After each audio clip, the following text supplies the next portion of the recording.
forth on this continent a new nation, conceived in liberty and dedicated to the proposition that all men are created equal. That wasn't true until yesterday, but all tea no sip, all sip no tea. So tea, I don't know what that expression is supposed to be. Okay. Now we are engaged in a great civil war, testing whether that nation or any nation so conceived and so dedicated can long endure. We are met on great battlefield of that war.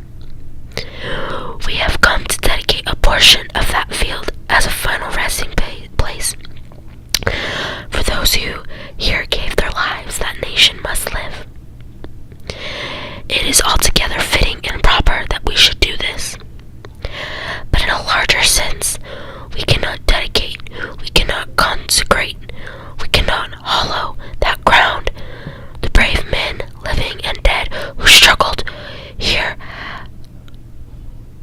have consecrated it far above our poor power to add or detract.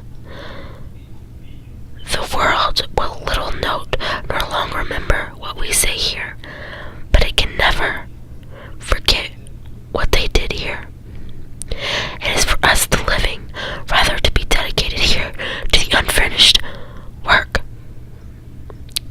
for which they who fought here have thus far so nobly before us, that from these honored dead we take increased devotion to that highly resolve, to that cause for which they gave the last measure of devotion, that we are here highly resolved that gave the last full measure of devotion that we hear.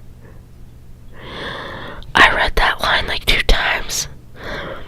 That we here highly resolve that these dead shall not have died in vain, that this nation under